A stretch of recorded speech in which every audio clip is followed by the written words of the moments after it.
सभी पवित्र आत्माओं को प्रणाम। बहुत से ऐसे तथ्य होते हैं जिनके ऊपर अगर विचार किया जाए तो एक पक्ष से देखने पर वो मूर्खता लगती है और दूसरे पक्ष से देखने पर समझ में आता है कि हाँ, ये वास्तविकता में इसके पीछे प्रयास करना लाभप्रदायक होगा। ऐसे ही जो कुछ विवाद हम देखते भी हैं कि हिंदी और संस्कृत, कि हम हिंदी को बोलें कि संस्कृत बोलें, और कभी कभार क्या होता है केवल भाषाएं जो हमारी हैं, ये भाषाएं केवल आपको उस अर्थ तक पहुंचाने के लिए सहायक होती हैं जो अर्थ वास्तविकता में परमात्मा के द्वारा प्रदत्त होता है। लेकिन हम उस भाषा के जरिए उस अर्थ तक ना पहुंचकर केवल जब उस शब्दों में ही फंसे रह जाते हैं तो अर्थ तो बहुत दूर रहता है, लेकिन भाषा ही हमें अपने माया जाल में फंसा देती है। ऐसे कुछ दिनों पहले से कुछ विवाद भी चल रहा है। बहुत सी नायिकाओं ने, अभिनेत्रियों ने कि ऐसा कहा कि हम राष्ट्रभाषा हिंदी को ना मान के हम संस्कृत को बनाना चाहते हैं। कोई कह रहा है कि हिंदी को बनाया जाए, हिंदी को ना बनाए, क्यों ना बनाए, इससे बढ़िया तमिल को बनाया जाए।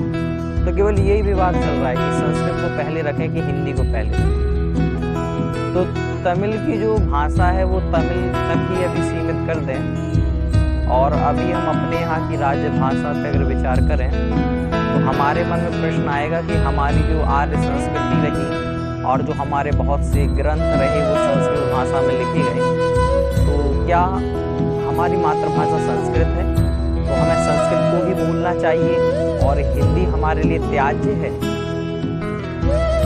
तो अब ये विचार हमें करना है। हाँ, माना कि बहुत से ग्रंथ और हमारे जितने भी पुराने ग्रंथ हैं, बौद्धों का साहित्य भी है, हिंदुओं के तो ब्राह्मणों के सब साहित्य अथवा जैनों के भी कुछ साहित्य संस्कृत भाषा में लिखे गए। लोग कहेंगे कि संस्कृत भाषा को ही राष्ट्रभाषा बनाए या फिर संस्कृत को ही लाया जाए बोलचाल में। ऐसे कुछ शिविर भी मैंने ऐसे देखे, अथवा बहुत से लोगों को ऐसा सुना जो कहते हैं कि कुछ समय में हम ऐसा परिवर्तन करेंगे कि संस्कृत भाषा जो है एक जन भाषा बन जाएगी, सभी के मुख पे संस्कृत रहेगी। भारतवर्ष में तो जरूर, तो उनके शिविर का सबसे बड़ा कारण रहता है कि सभी के मुख पे एक भाषा होनी चाहिए, वो संस्कृत होनी चाहिए। तो संस्कृत आप कहते हैं देव भाषा है, तो क्या परमात्मा के समीप पहुंचने के लिए भी कोई ऐसी भाषा की आवश्यकता पड़ती है? तो आप लोगों ने कभी अगर आचार्य रजनीश को सुना हो तो कहते हैं कि परमात्मा की जो भाषा है वो मौन है, और ये सब भाषा तो संस्कृत, हिंदी, तमिल, उर्दू, ये सब यही की प्रदान की गई हैं। लेकिन वास्तविकता में जो परमात्मा की भाषा है वो मौन है। तो परमात्मा के लिए पहुंचने के लिए हिंदी और संस्कृत की आवश्यकता नहीं है।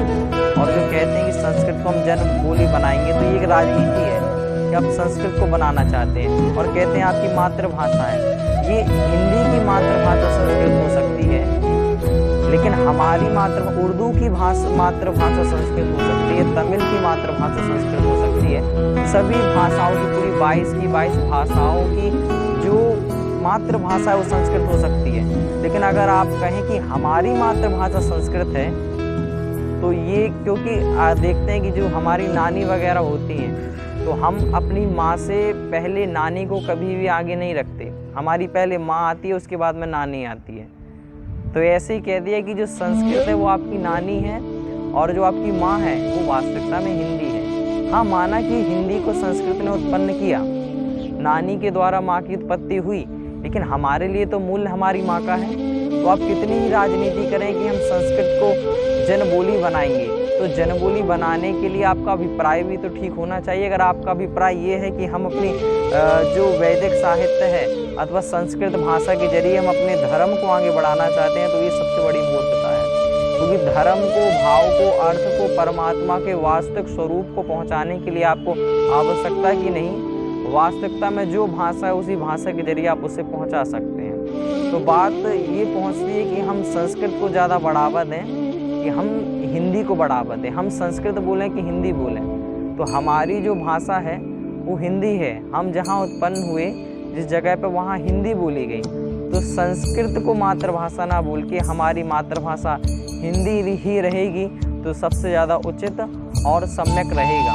क्योंकि राजनीतिज्ञों ने जिन्होंने राजनीति रची वो चाहते हैं कि संस्कृत ही चलती रहे। हाँ, आपको संस्कृत पसंद है तो उसमें कोई बाधा नहीं है, हमारे ग्रंथ संस्कृत में रहे कोई बाधा नहीं है। लेकिन अगर आप ये राजनीति करें कि हम सभी को संस्कृत सिखाएंगे क्योंकि हमारी जो वैदिक साहित्य है अथवा ब्राह्मणों का जो साहित्य है, जो वैष्णव संप्रदाय है, तो हमारी भाषा संस्कृति और हम संस्कृत सबको सिखाएंगे तो सभी वैष्णव हो जाएंगे। तो ये संस्कृति को अगर हमें ऐसे पहलुओं को मद्देनजर रखते हुए अगर संस्कृत सिखाएंगे तो सिखाना हमारा सार्थक नहीं है।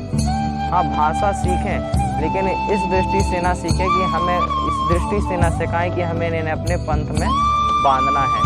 तो चाहे हिंदी हो चाहे संस्कृत हो, हम जहाँ उत्पन्न हुए हैं वो भाषा ही हमारे लिए सबसे ज़्यादा उपयोगी होती है। आप संस्कृत सीख लें, संस्कृत में आप घंटों के प्रवचन दें, घंटों के आप व्याख्यान दें, लेकिन जो भाव आपके हिंदी में निकलेगा वो संस्कृत में नहीं आ सकता, क्योंकि आपकी उत्पत्ति हिंदी में हुई है। अगर आपका जन्म ऐसी जगह पर हुआ जहाँ उर्दू बोली जाती है तो आप संस्कृत में हिंदी में जितना भी बोलेंगे आप भावों को व्यक्त नहीं कर सकते। तो इसी प्रकार से हमारा जन्म जहाँ हुआ है हमारे लिए वही हमारी मातृभाषा है। तो संस्कृत सीखें लेकिन अपनी मातृभाषा को ना भूलें। कि संस्कृत कोई कहता है कि बहुत अच्छी संस्कृत बोलते हैं और बोलते रहते हैं, इनका बहुत अच्छा एक प्रकार से संस्कृत में पकड़ है। तो भैया आपने उनकी मातृभाषा को छीन के उनकी नानी को संस्कृत को आगे रख दिया तो यह कहाँ तक उचित है। और परमात्मा के लिए अगर आपको सीखना है तो मौन हो जाओ, वही आपके लिए सबसे बड़ी भाषा होगी। तो हम अपनी भाषा को ही जीवित रखें, वो कोई भी हो सकती है। मैं यहाँ उर्दू, हिंदी, संस्कृत और किसी तमिल आदि की बात नहीं कर रहा, ये केवल हमारी मातृभाषा की बात है कि हम अपनी मातृभाषा पर जीवित रहें। अगर मातृभाषा हमारी जीवित रहेगी तो ही हमारे भाव जीवित रहेंगे, अन्यथा सभी व्याकरण आदि केवल शब्दों का जाल है जहाँ पे फंस के आप प्रकृति की जो वास्तविक नियम है, जो ब्रह्म का वास्तविक स्वरूप है, परमात्मा का जो वास्तविक स्वरूप है, वहाँ बिल्कुल अनभिज्ञ रहेंगे। तो अपनी मातृभाषा में ही आगे बढ़ें, उसी को आगे बढ़ाएं, उसी के माध्यम से परमात्मा को स्वीकार करें। केवल राजनीति के लिए इन भाषाओं को बढ़ावा ना दें। धन्यवाद।